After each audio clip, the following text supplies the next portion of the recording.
Hey guys, welcome to the new Rachel's English mini-series, Interview a Broadcaster!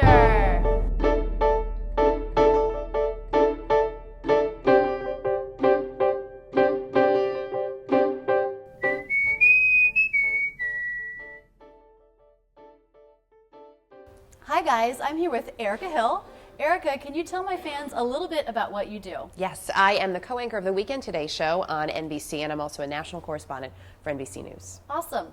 Well, I don't know if you know this, but another term for the standard American accent is broadcaster English. I'm just learning this, actually. So people all over the world are looking to the people in America who are delivering the news as a standard, as an example for how to speak American English. So where do you come from? And did you have to change anything about your accent when you came into this field? I didn't really need to change anything. I grew up in Connecticut, sort of almost directly in between New York and Boston. So there was a lot of influence around us, and probably definitely within people's families. My mom's from New Hampshire, so she says words a little bit differently than maybe some of my friends' parents did. My dad is originally from Connecticut, but the town where I grew up, it was fairly standard. I think we all pretty much speak like I do. Right, okay.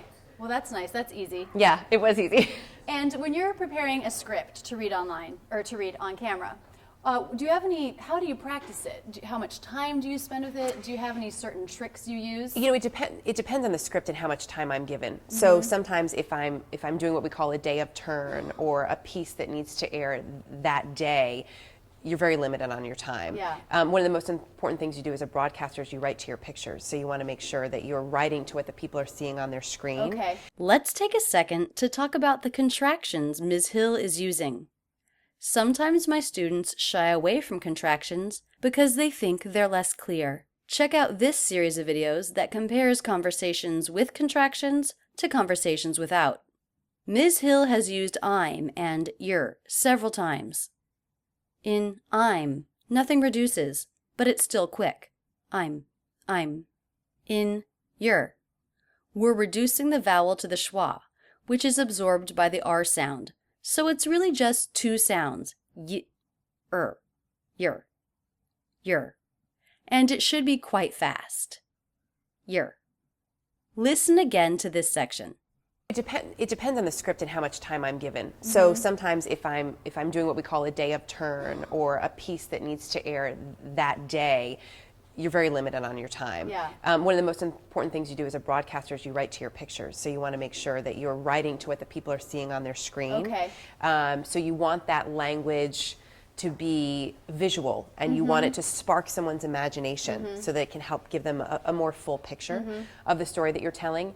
But when I do have time to really craft a script, I like to take my time with it. I love words, I love writing. So that's a roundabout way of saying there's never an exact amount of time that I have. But in broadcasting, I think the goal is not only to write to your pictures, but you also want to keep it simple, because it's a spoken story. So you have maybe 30 seconds or even 15 seconds to tell a story. So it really needs to be about the facts sometimes, and not as much about the flowery language. There you go. What do you do when you come across a word that you don't know how to pronounce? If I don't know how to pronounce it, I'll look it up. So I will either call the international desk and see if there's someone there who is familiar, if it's a different language, who's a native speaker of that language, so that they can say it for me. Ms. Hill's speech, as with all native speakers, is filled with reductions. Here, she's given us a great example of the reduction of the word can, so that they can say it for me. Here, can is a helping verb, and say is the main verb. Most of the time, can is a helping verb. In these cases, we reduce the pronunciation to kn. So we change the vowel to the schwa, but just like in yer, the next consonant, here the n, absorbs the schwa, so it's just two sounds, k, n, kn, kn. She says it incredibly fast, but the main verb, say, has much more length and that nice shape of a stressed syllable. Can say. This rhythmic contrast of short and long syllables is very important in American English. So that they can say it for me, or I'll look it up online. If I can't find it, if it's a regular word, I'll go to one of the dictionary websites, and oftentimes you can hit a button and you can hear that word. You can hit Again, a great reduction of the function word, the helping verb can. You can. And oftentimes you can hit a button and you can Right. hear that word. Yes. Another can reduction, can hear. You can Right, hear that word. Yes. I'll do that. Or I will go and listen to whatever I can find in terms of video online. Another can reduction, confined. I'll do that. Or I will go and listen to whatever I can find in terms of video online to hear, if it's the name, to hear that person saying their name. So it can be time consuming. It can be, yeah. It can be time consuming. Here, we're stressing the word can. Not always, but it can be. So we're not reducing the word. We're keeping the a as in bat vowel. So it can be time consuming. It can be. Yeah, but it's worth it. Yeah. I think one of the worst things you can do is mispronounce someone's name. Yeah. So when it's someone's name that you don't know or a word in a foreign language and you hear it, what do you do with that? Do you just practice it repetitively? I do. I'll listen to it a few times. Did you notice her I'll contraction? It sounds great when we reduce it to all. So it sounds just like this word, all. I'll listen to it a few times. I'll say it out loud a few times. If there's someone, if it's not just hearing it online, but there's an actual human being who's giving me the pronunciation, I'll say it back to them until they tell me that I have it correct. Because I think it's really, really important to take that time and to make that effort. Yeah, that's great. Now, are there any words in American English that you find especially difficult to pronounce? Yes, I am almost incapable of the following phrase, and I literally have to think about it before I say it. War of words. Okay.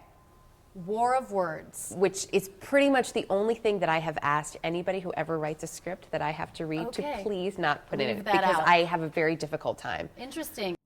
War of words.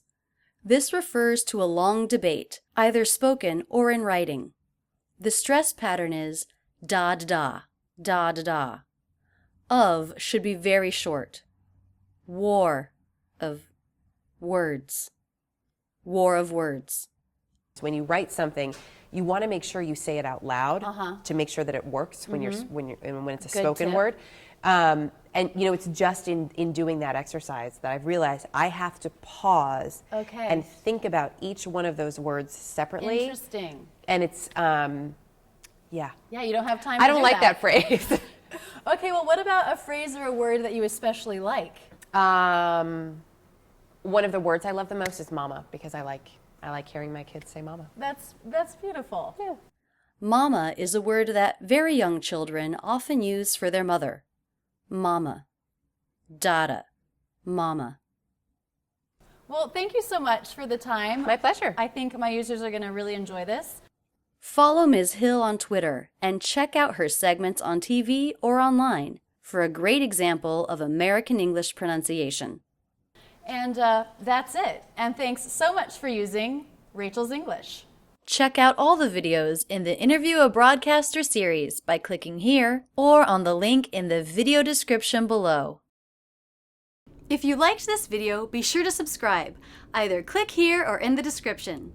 But don't stop there. Keep learning with my American English in Real Life playlist, my Ben Franklin playlist, or my Word of the Week series. Click on me to check out my channel where there are hundreds of great videos. Don't forget to visit my website where you can learn about my premium membership and online courses.